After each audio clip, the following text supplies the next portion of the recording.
Hey everybody, it's Tanner Mulvihill. I wanted to take a moment to say thank you to all my loyal listeners out there. And if you have personally felt that this show has made a difference for you, please take a moment to leave a review on iTunes, Spotify, or whatever platform you listen to the show on. It makes a big difference and helps spread the word. If you don't want to leave a review, but you wanted to let me know your thoughts, please shoot me a text. I'd love to hear from you. Your feedback is appreciated and it will help make the show even better.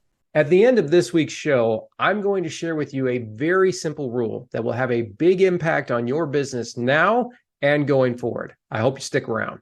On this episode, I sat down with Chris Castle, a top producer at Iron Valley Real Estate in Hampton Roads. Chris shared with me what it's like to be upper management in a Michelin-starred restaurant where the loss of a single star can have a dramatic effect on the business, his 4 cornerstones of the world's best service, why we in sales should embrace failure and how we can learn from it, and finally, a story I guarantee you will be thinking about the next time you open a bottle of wine or champagne. And now, my interview with Chris Castle on the Virginia is for Realtors podcast.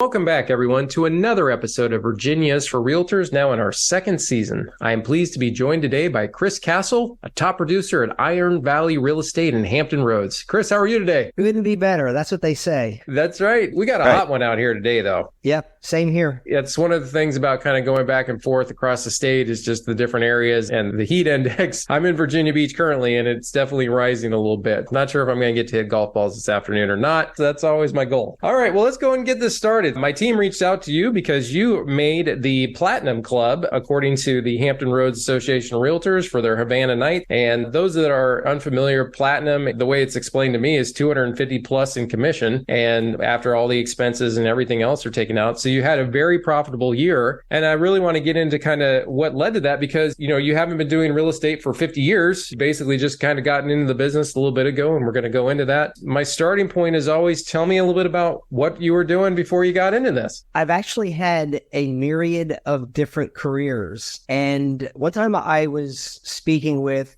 a very high up CEO of AOL Time Warner. Okay. I'll explain that later. But I happen to know him. I was in the hospitality industry for quite some time. Okay. And so he agreed to meet with me, and I was trying to get some career advice. And he said, Chris, you're at the top of your game. There's nowhere else to go. Basically, it was like, you're screwed. What else are you going to do? And I actually was able to talk to someone else, the head of the HR of another Fortune 500 company. And she gave me the exact opposite advice. She said, Chris, you have been a school teacher. You've been a youth pastor. You are in the hospitality industry. You have a 3-chord strand, a career, 5 years, 10 years, all these things confluently working together. It's really ideal and desirable. From that moment, I began to think about my past careers that I had and the failures. And this is really a big, important point about success. That failure is one of the most important aspects to being successful. Yep. Those who are afraid to fail will never truly find where they belong. So it's been a long process, but I was a school teacher, youth pastor, spent 20 years in the hospitality industry in 5-star, 5-diamond hotels and restaurants. And that world is an unbelievable world. Ever want to get just a hint of what high-end fine dining is like? There's a series called The Bear. Okay. And it is an exceptional treatise on what happens behind the scenes. But all of those things prepared me for what I consider for me is the perfect career of real estate. But many difficult, hard aspects of all of those careers kind of prepared me to where today, this is the honest truth, I feel like I've retired. Nice. I feel like this is like rolling off a log. It'd be much easier. That's a great point. And I wanted to follow up, though, on the show The Bear. So basically, you're telling me if I watch that show, I'm going to see the real world of what the 5-star hospitality restaurant experience is like, the challenges, all of it. It's going to give you a glimpse. So the show is about a young chef who actually was in it was probably 1, 2, 3 Michelin stars. Okay. That's a whole different world to itself, which I worked for a Michelin 3-star restaurant. And not only did I work for it, but I was one of the leaders there. But he came from that and went to his brother's sandwich shop in Chicago. And he found himself having to take it over. The whole series is about merging two worlds. Utter chaos. It's destructive. It's unbelievable stress every episode. And only then will some people understand what a hospitality in fine dining can provide for you. But all of that is a backdrop to preparing me for the stress that comes in real estate. And it's not stressful until you have 1, 2, 3, 4, 5, 6 deals all happening at the same moment. Right. Then it's chaotic, and one false move and you could be making a major financial decision on your part or someone else's. That's right. That's right.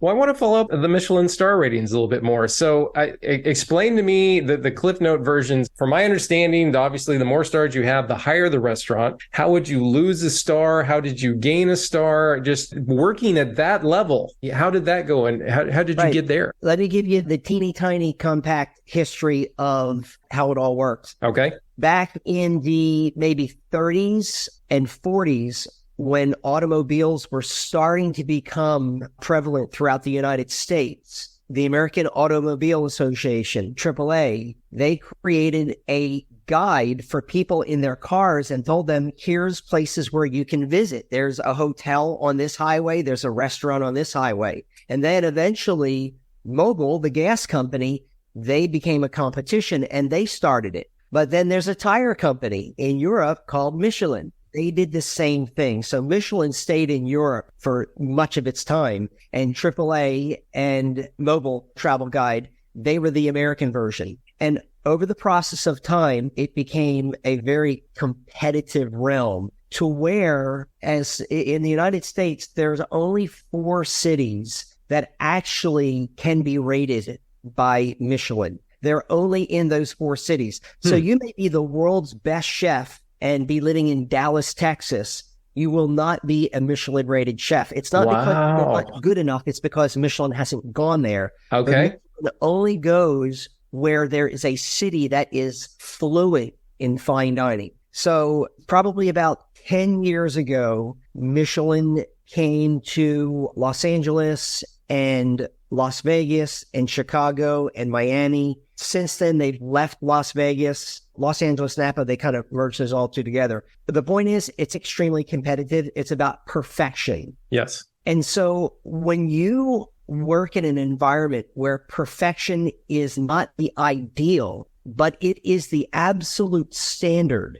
it is what we seek to attain, not just once a day, but many times throughout a day, it begins to create something in people that they begin to see the world very differently. Now, from the consumer standpoint, when they go to a 5-star or a 5-diamond or a Michelin-rated restaurant, they are going to come in contact with extreme accomplishment, with the ability to repeat over and over again a successful formula that is far, far beyond tasting food. It is about an experience. So let's bring that to real estate. What could be more daunting than for a first-time home buyer to consider buying a house? I mean, we never think about spending $250,000 or $350,000 or more to buy anything. And as most of our realtors will know,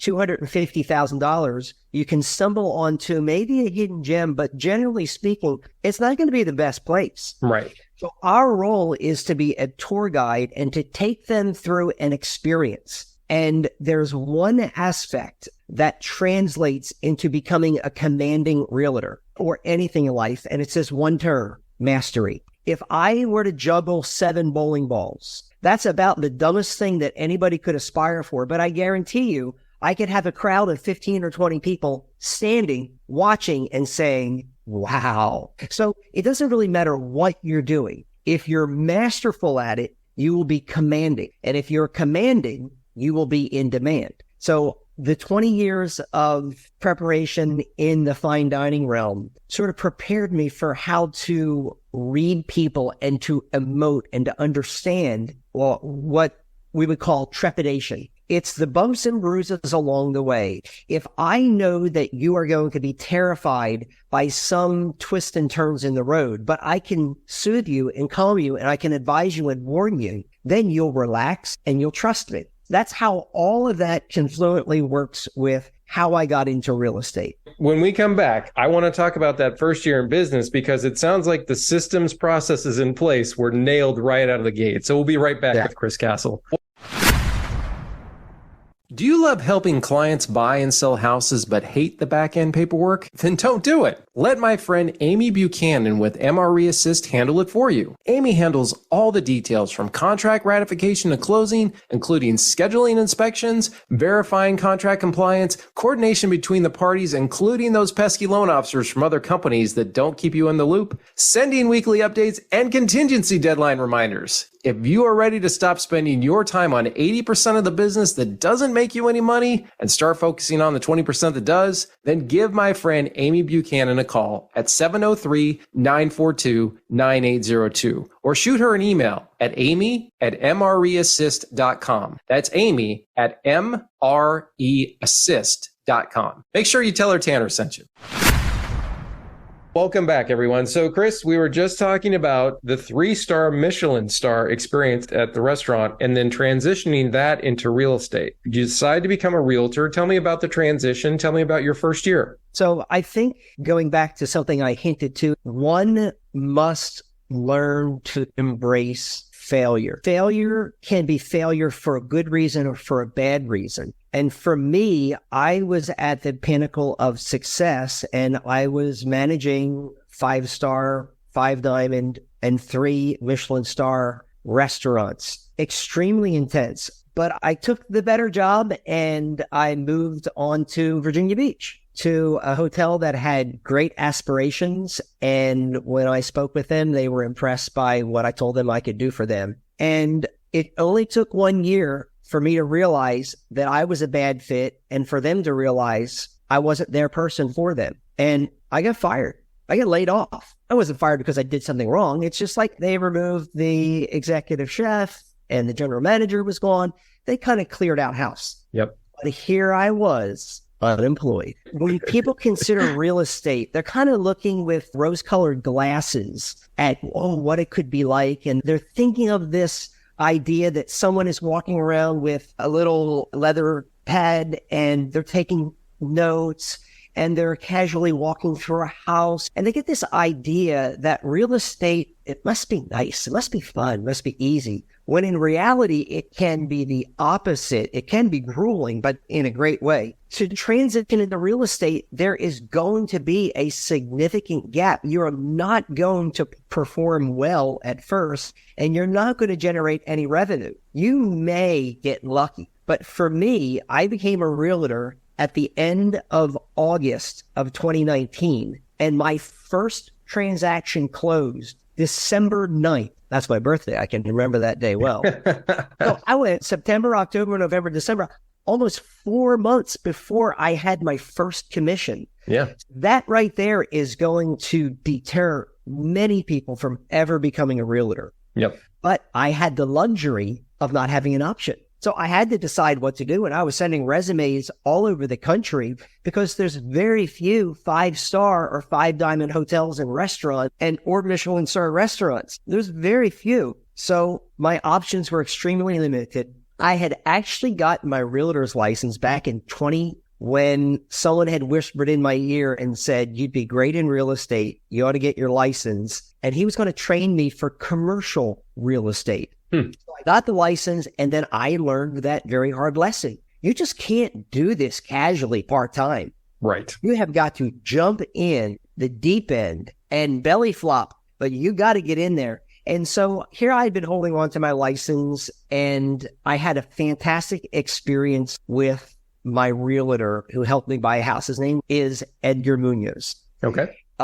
Very opposite personality as me. Quiet, soft, gentle, easy, but we had a phenomenal experience with buying a house with him. When he found out that I was no longer employed, he said, become a realtor. I'll train, I'll help you. And that beginning, this wildfire just raging and becoming a fantastic success. But bear in mind, it took a couple decades of the right things, the wrong things, and the stupid things, and sometimes being misunderstood to forge me to where I finally was ready for real estate, and it clicked. In my first full year, I did about $8 million in sales. I think it was about 22 houses that I sold. Okay.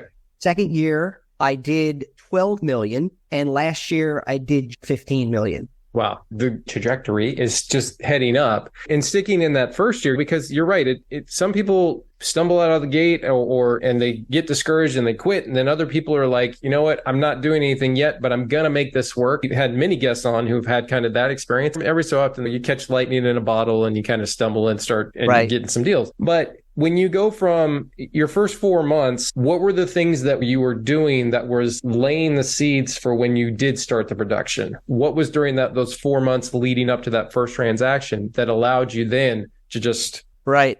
Luck is part of any great success story. Of course, I think it was Mark Twain who said, the harder I work, the luckier I get. Yep. But in all seriousness, there's two things that are crucial for a young realtor to be successful, in my opinion, and not counting luck. The first thing is you absolutely have to have a mentor. You've got to have somebody not only who will be a good teacher, but they'll also will be someone who says, shut up. So my mentor was Edgar Munoz. Okay. And Edgar and I, again, because we have opposite personalities, we never rubbed each other wrong. But he would listen to me answer the phone to do either a cold call or whatever. And afterwards, he would just shake his head and he would laugh and he would say, Chris, you talk way too much. Well, I've heard that my whole life. So how do you become successful? You need a mentor who is going to not only tell you how to do things, and they ought to know what they're talking about, and they ought to be able to discern what your personal strengths are, but they also have to be able to have access to being very honest, blunt even,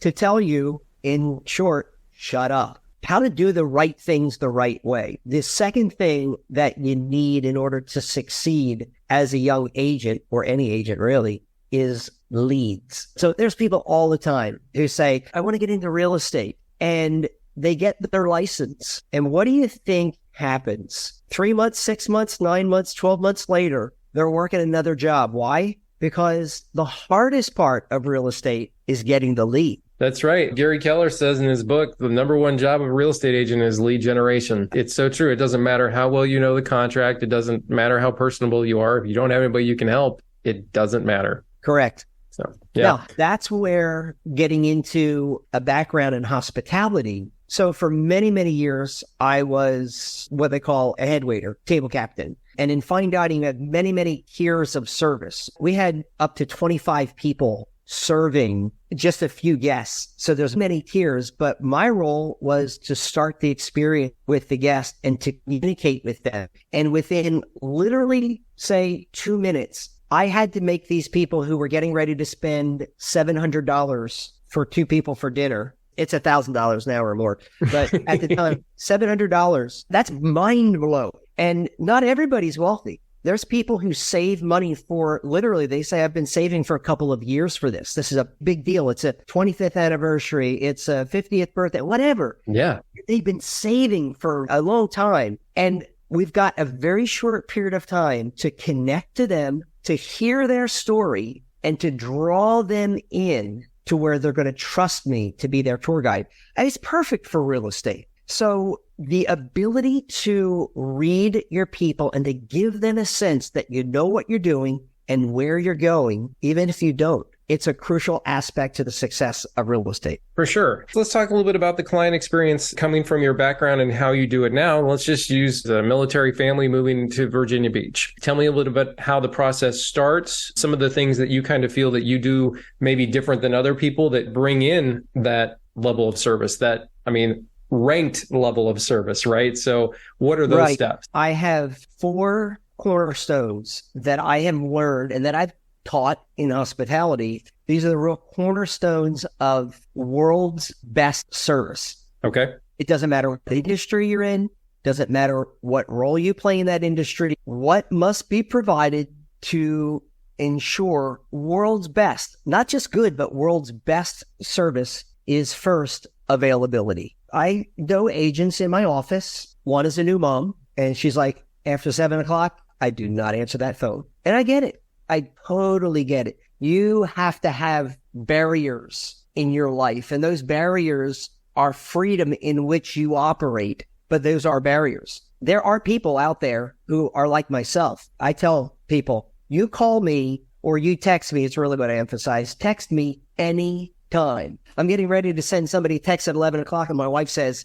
hey, what are you doing? You can't do that. My mentality is I am always available. And even if they can't get a hold of me because I'm in Hampton Roads, we have tunnels, or sometimes you're far out and they don't have self-service. But number one, you communicate availability. I am available for you, and you darn better be ready to be available. The second attribute is accuracy. What any realtor will tell you in your first few years is, if there's one thing, it's that you don't know very much. There's so much to learn. So I don't have to have all the answers. Right. I'll teach you a little technique. This is what we did at the Michelin 3-star restaurant. It was the Inn at Little Washington in Washington, Virginia, not Washington, D.C., but a 5-star, 5-diamond hotel and a restaurant, the longest continuously awarded property in the world. Wow. So what did we do? When someone asked a question, we would say, please allow me to check.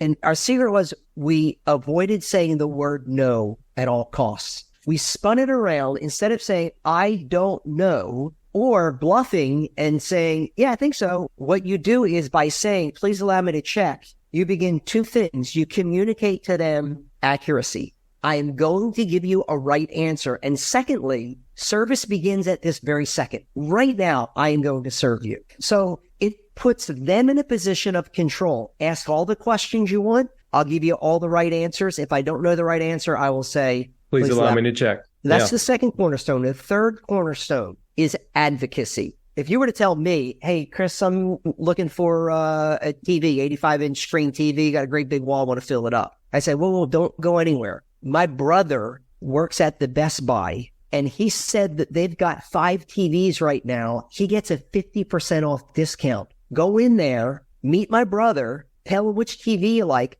I'll get you 50% off of that price. And you'd say, that's awesome. Right. I became your advocate. Yeah. Advocacy feels like you are a friend. You're a family member. I treat you specially. Can you treat everyone specially? Yes, you can. You really can. So that's the third aspect. And then the fourth one, this is the risky one for realtors, advice. The reason why advice is risky is because it actually becomes a very powerful tool, especially if you're a persuasive personality. You walk in the house and say, look what they just did over there. I learned this the hard way a few years ago, walking into a house that I was just thought, oh my gosh, this is terrible. And before I could get the word out, my 2 buyers were like, oh, I love it. We found the one. Start talking about where they're going to put the couch and their TV. And I realized that by giving advice, I could have given my personal opinion. And they actually bought that house, by the way. But so advice is risky because we can actually train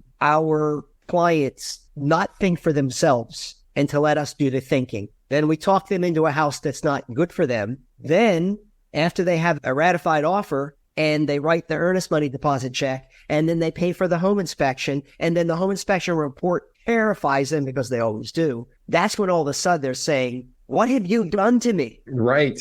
We didn't even like this house anyway. Right. So there's a risk to the advice, and your advice can become very important when you know how to read your buyer or your seller. When you are very good at reading their cues, then your advice becomes powerful. Those are the 4 aspects that I try to employ even in a 2-minute phone call. Those are wonderful. I wrote those down. Availability, accuracy, advocacy, and advice are just great in just a 2-minute phone call. And just looking at that myself, trying to think, okay, where do we do that in the process and what could we do better? So I love that. I always like to ask people in this segment kind of like a bold move. Everybody's is a little bit different. You know, in your case, it's like got into the real estate industry, and that's for a lot of people. But during those first couple of years, can you think of a bold move that you made that ended up resulting in a transaction for you that you wouldn't have had otherwise? I can answer that two ways. One, a bold move generally. I've got my realtor cap on. What did we say? There's two things we need. We need a mentor who teaches us,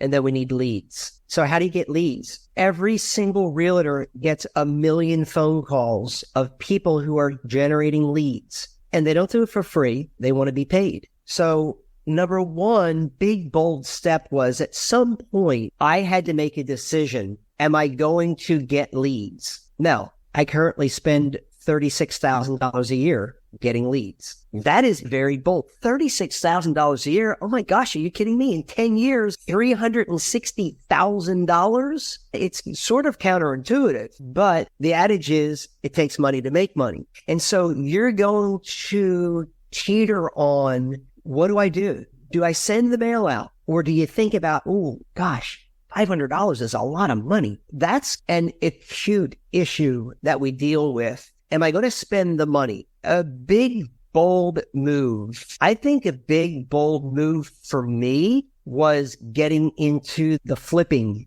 game. Okay. That is buying a property yourself. And that actually makes me a much better realtor because I know what it's like to have to buy the materials, pay for the labor, and then say, I can't believe I was that dumb to put the bathroom there. Gives you a chance to really look at it and go, okay. Yes. So that empathy can be extended the same way that I'm buying a house and I'm looking at, am I going to spend $175,000 for a house that has some sort of issues and I don't even know the extent of them? So I can empathize with my buyers who are doing the same thing. So I translate that to them as I communicate with them. I give them my real life experience with the purpose of them saying, I trust him. He's gone through it as well. For sure. And that's such a great point. And when we come back, I want to talk about how flipping is one of your referral sources, it seems like. And so let's talk a bit about kind of where you're at in business when we come back. Hey everybody, it's Tanner Mulvihill with Bayfield Home Loans. Well, 2023 is here, and if you haven't done so yet, it's time to take a good long look in the mirror and ask yourself an honest question. Is your loan officer helping you succeed? For example, are they bringing you new marketing ideas? Do they actively try to generate referrals from the clients you send to them? Or even better, are they sending you business? My philosophy is business should be a two-way street, and I do my best to make it that way. If that sounds like something you're interested in, please give me a call or shoot me a text to 540-850-6267. Let's get together for coffee. Once again, that number is 540-850-6267. Talk to you soon. Tanner Mulvihill, NMLS number 276814. Well, welcome back, everyone. All right, Chris. So we've gone over the 4 cornerstones of superior customer service, right? So we talked about availability, accuracy, advocacy, and advice. And now we're kind of talking about how you took that in then to, and also getting into the flipping game, took that into your current status as a realtor. So let's kind of go through a little bit how you're generating leads. I'd like to hear more about Core that we were talking about offline. Take it from there. Okay, so as far as generating leads, first of all, let me kind of take a step back and introduce the broker that I work for. It's called Iron Valley Real Estate. And not a lot of people have heard of Iron Valley, and for good reason, because it started in Pittsburgh and they began selling franchises a few years ago, and somewhat of an affordable franchise, but a good model. And so my broker now has 5 franchises. Wow. And 5 different owners all working together. Sometimes people feel like you want to be with a good name. And quite frankly, if you've been around real estate long enough, your broker's name doesn't really matter a whole lot if you're not that good. So I was mentioning that to say that we have a number of very successful agents in our offices. There's about 200 agents. We are just about 2 years old. And we have, I think right now we have 100. That's all Hampton Roads. So last year there was 9,300 agents. We've got one agent who is in the top 100. We have about 5 that are in the top 200. And then I think we have 17 in the top 500. And now I'm going to tell a little something that's humbling, but honest. Last year, I was number 187 out of 9,300. This year, I don't even know where I am. I'm not even in the top 500. I've had a very difficult 4 months, but there's a good story too. But I just want to be really honest, because generating leads is a very tactile, tensile sort of thing that all of a sudden you're drinking from a fire hose and they're coming out of nowhere. And then you may have a period of time where nothing comes. So that confidence that you're doing the right thing will stay you through those difficult periods. But as far as lead generation, we have a number of successful people who are doing cold calling. Ugh, hate that. They call for sale by owners. They call withdrawn listings or listings that have expired. Some people find a high level of success. There's some people in our office that literally knock on doors. One of the concepts that's big at Iron Valley is open houses. And I always saw open houses as a waste of time. But I realized from them, no, if you do an open house right, it's not that you're selling that house. It's that you have unrepresented buyers coming in saying, yeah, we're looking around. Do you have an agent? No. Oh, great. And if you pick up an agent, how much did it cost you to acquire that new client? There's many different ways. My method of what has been successful for me is Zillow. Okay. Very expensive. Remember, one of the cornerstones is availability. Right. I'm not going to answer it, but if I get a Zillow call, I may tell you, hold on just for a second. That's right. We can pause it. That's right. Yeah. It has proven successful for me. And I have had valleys and I've had peaks, and where you go a period of time where it doesn't generate a lot. But anyone who is outside of the realm of real estate, if my phone rings and I have the potential by answering that phone, getting a $15,000 commission, am I going to say, I'm not going to answer this phone because I'm watching a TV show right now? Yeah. So I get it. And I don't think being a successful realtor is a price that everybody's willing to pay. But for me, it's an enjoyable process. So leads, I do it through Zillow, but this is something that my mentor taught me, that through the process of time, if you're good at what you do, you're going to get your former clients coming back to you. And so I'm starting to get a steady stream of clients satisfied who are calling me back saying, hey, I'm selling a house. Oh, I'm buying a house. The cost for Zillow is that upfront charge to get that client. And then you're going to have that client over and over potentially. And I mean, that's the biggest draw for why that makes sense in a lot of ways. Now, one of the things you mentioned that I wanted to talk to you about was being on Quora. So tell me a little bit about how Quora comes into play for you and how you've used that in your business too, what it is, give people kind of an overview if you don't know. It's a website, Quora.com, and you can ask any question you want and anybody can answer the question. It's done very well. And so there's certain subjects that I have an opinion on and I like to write about them. One of them is hospitality. So what I realized is that I am an absolute snob when it comes to restaurant service. You're ruined if you're ever in a really good restaurant, no matter what level, whether it's casual fine dining. But if you're at a place that's really good, you start to see the world differently. And you'll sit down at a restaurant and you'll say, that was really dumb what that lady just did over there. You know, talking about a server. Right.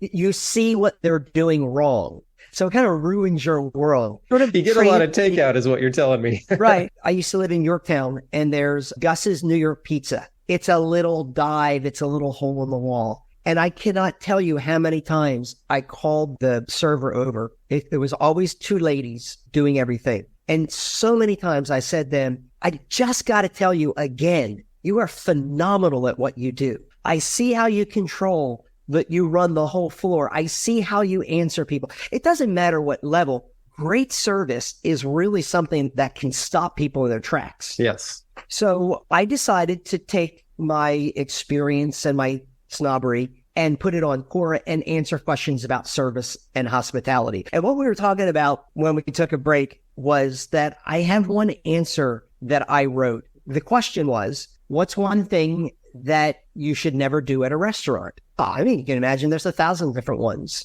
My answer was, there's one word that we never say. No. It has 7.1 million views and like 36,000 upvotes or whatever. No, I wrote that probably, I don't know, 2 years ago. Yeah. What it tells me is that people are curious about service, not just hospitality, but good customer service. And the concept of not saying no is mind-blowing. Try to go through an experience and not say the word no. Again, you're an agent. If you can master the technique of not saying no and being able to spin everything to a positive yes, it introduces something about you that your client, the customer, the diner, they don't know, they don't understand, but there's a subtle something about you that is different.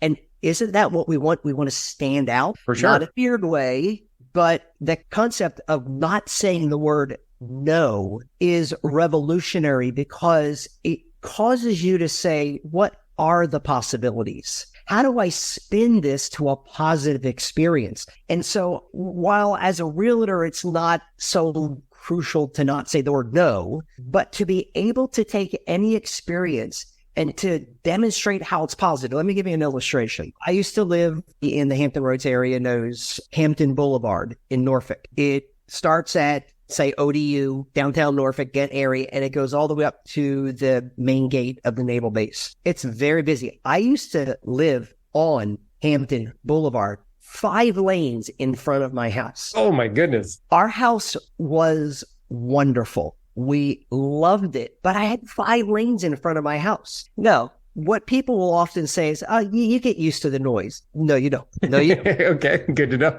You get used to it about 90% until at 1 a.m. It's some hot rod or some motorcycle that wants to be as loud as can be, and they're doing 90 miles an hour, and it wakes you up. So It's not like, oh, you don't ever hear it. But here's the thing. I began to think about how convenient is it that I live on a main road. You see, there's a subtle difference. One says, I would never want to be there. Well, I might say that I would never want to be in a neighborhood where it takes me 5 minutes to weave and wind to get out and then be on the busy road. So in real estate, understanding, and it's not just being an optimist about everything. You got to be a realist, but to be able to give the 2 different points of view, it gives stability and it helps your client see things differently. I'd like to hear from your standpoint kind of about the client experience during the transaction, after the transaction, because like you mentioned, staying in front of people and having that connection with them is how we get repeat business. That's how we get referrals. What do you do that's slightly different than another agent by bringing in your skill set to make that a great experience that they're going to remember, refer their friends, and call you back in 2 years when they're selling? Simon Sinek is someone that I've enjoyed many different quotes of his. And he gives an illustration about if you're walking down the street and you see somebody you've never met, and I live in Norfolk, and if I were to walk down the street and I were to say to somebody, hey, where are you from? Norfolk. Oh my gosh, you're from Norfolk? I'm from Norfolk. The person would probably think, this guy's weird. Walk away as fast as possible. Sprint, right. Now, you were in Paris, France. You saved up for a big-time vacation. You don't speak a lick of French. You got a little book in your hand, and you're trying to figure out where the hotel is or the restaurant is. You're lost, and all of a sudden, you hear an American voice. You start to gravitate to them. You're hoping, oh, maybe here's someone who can speak French and can help me. And as you get closer to them, you hear that it's not a Southern accent. It's not a New York accent. It sounds a little bit like your dialogue. Then you say to them, where are you from? And they say the United States. I'm from the United States as well. Where? Virginia. Oh my gosh. I'm from Virginia. Where in Virginia? Norfolk. Oh my gosh. I am from... Now, what's the difference between the 2 scenarios? When we are seeking to communicate, when we are seeking to get from point A to point B, we are always looking for commonality. So a way to endear myself to a client is to seek to find the similarities. If I've got a call with a potential buyer Zillow call, whatever it is. I've got about 2 minutes before I can hear them wanting to walk. So I've got to communicate to them that there's something between the two of us that joins us together. Right. What are the things that I'm going to say in that 2 minutes that is going to cause that person to say, oh, I want to hear more. I'm interested. The ability to empathize and to also provide a solution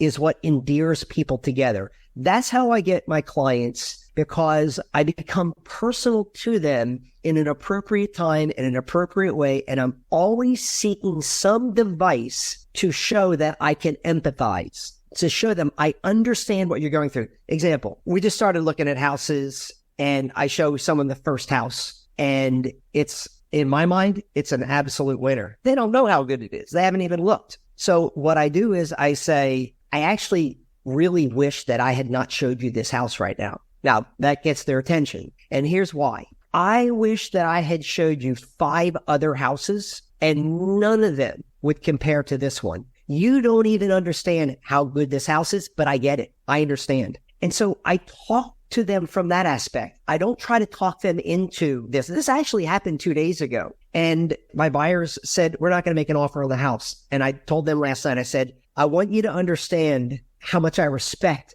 that you did that. And I told them why. I was trying to create that bridge between them and me to where they didn't see me as a salesperson, but they saw me as their advocate, said, you're smart that you didn't buy that house. And I said, look, I'll show you 10 other houses, and probably by the time we're finished, you'll probably say, yeah, that was the best house, but it's okay. So I don't want them to feel like I'm forcing my will on them, but I'm empathizing with them. So I think that's an endearing way to have long-term clients. Yeah. Another is, the saying is, people don't care how much until they know how much you care. And so this is something I learned from my mentor, Edgar. Early on, he would say, if we had a problem with the home inspection, the sellers don't want to make the repair, and the buyers are like thinking, I'm just going to walk from the deal. And so Edgar would say, I told him, I'm just going to have a 1-year warranty. It'll cost me $500. And I was thinking, oh my gosh, $500, you're going to give a stranger $500? Like, wow, that's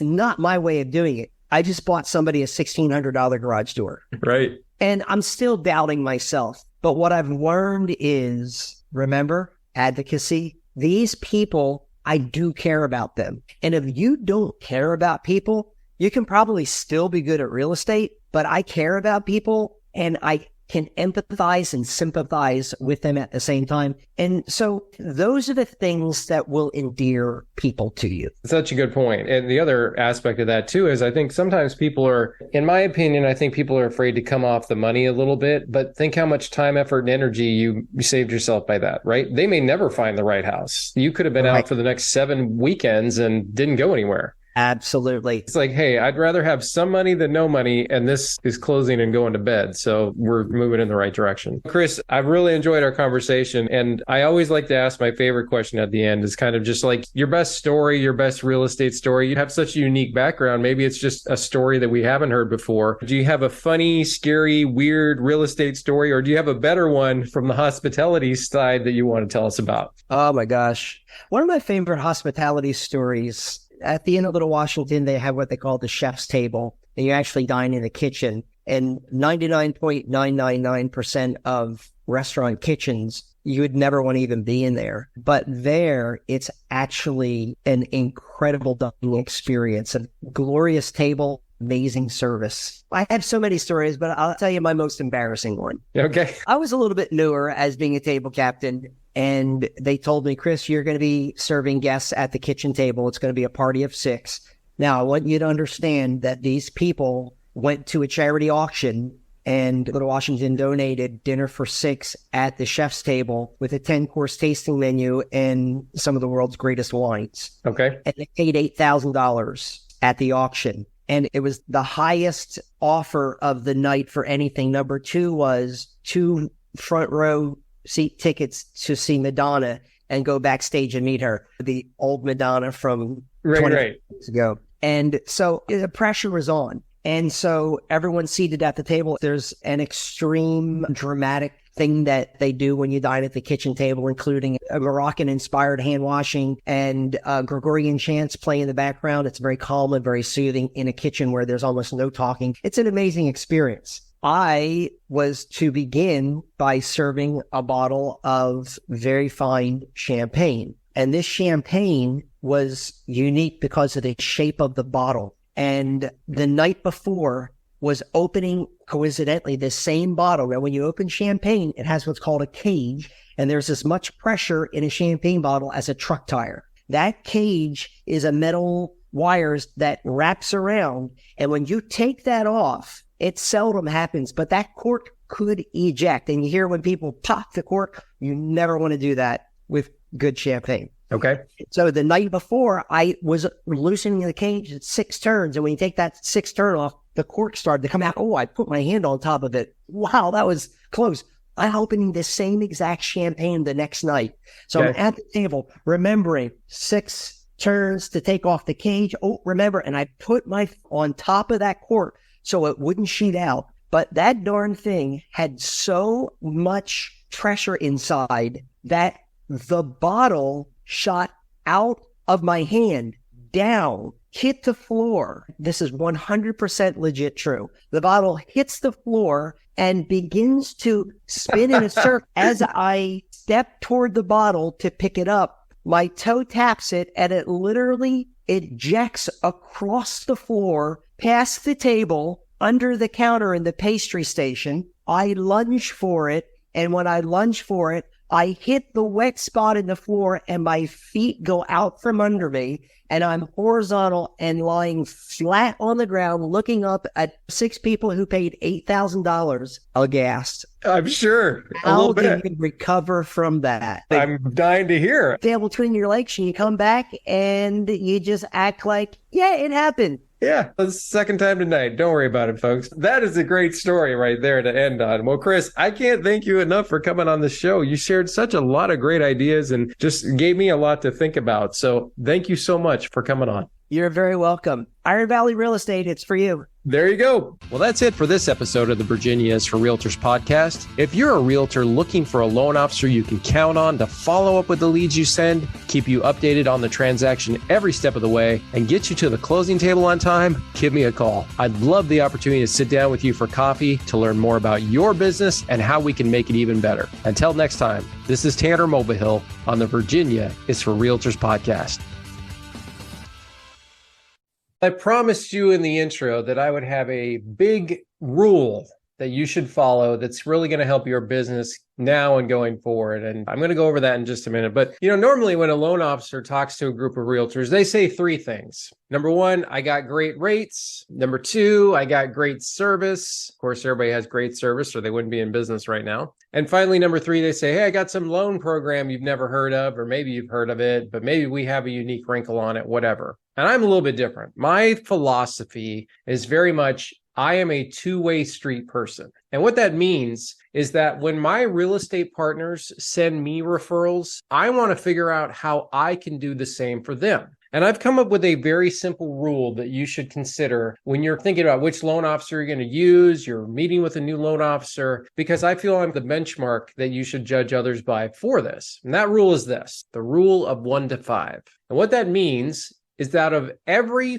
5 transactions that you send your loan officer, they should be able to send you 1 in return. The rule of 1 to 5. Now, a really good loan officer, somebody like myself who is good at sending business to their referral partners, they can do a rule of 1 to 5. No problem. Other loan officers, some of the sliding scale that you may want to consider, if you've received 1 out of 10, that's okay. Not great, but at least it's something. Because I can tell you, I've stood in front of lots of agents over the years, and they have told me that they do not get business from their loan officer. If you're somebody out there that's listening to this right now and you do a good amount of business and can think that, hey, I've sent this one person 10 transactions in the last 8 months or 2 years or whatever your time frame is, and you have not gotten 1 back in return, I would ask you to consider this rule very carefully because they're not invested in your business. I think we all can agree it's a little bit harder in the real estate game than it was 2-3 years ago, 5 years ago. I hit 20 years in the business here shortly, and this is the second hardest time that I can remember. So the hardest time was the crash. So you need to make sure that you are picking your partners of strategic value. Who's going to keep your business going? Because it can't just be you by yourself.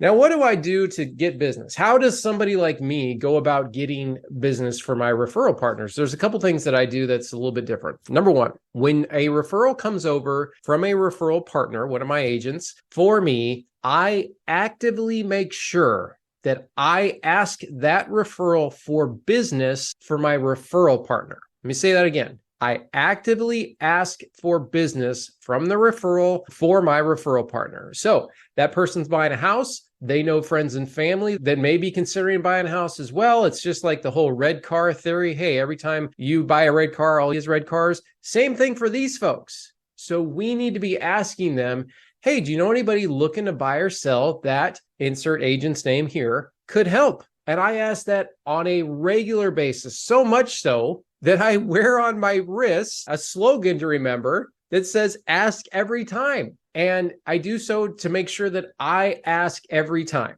Now, what else do I do to generate business besides asking for business for my referral partners? Number two, loan officers, we have clients that over the years send friends and family to us. And let's say that the friends and family that they send over, they may be looking to buy in a different part of the state. So it may not even been the agent that they worked with originally. I'm very good at sending those referrals out. Or we have past clients who now have orphaned agents. The agents are no longer in the business, or maybe the agents have moved. So those clients, you're like, hey, let me send you over to somebody I know and trust who's going to take great care of you. And that's one of the other ways that I generate business. And I'm a little bit different. I've built lead referral sources all across the state and am able to get business from them. I give the leads a call and get them on the phone and then figure out if they're looking to buy or sell and if they already have an agent. If not, I'm able to put them over with folks that I work with. And that's what I do that's a little bit different. So this rule, again, for those of you listening out there, the rule of 1 to 5, when you go meet with a loan officer or when you think about your loan officer relationship right now, are you getting one family to help for every 5 that you're sending out? And if that answer is no, it's time to give me a call. It's time to re-examine your business. It's time to see what else is out there and what other avenues you can be looking at to help increase your business in the rest of 2023 and going forward. This is Tanner Mulvihill over at Bayfield Home Loans. My phone number is 540-850-6267. Shoot me a text, give me a call. Let's set up a Zoom meeting. Let's go to coffee. Looking forward to working with you. And remember, the rule of 1 to 5. Have a good day.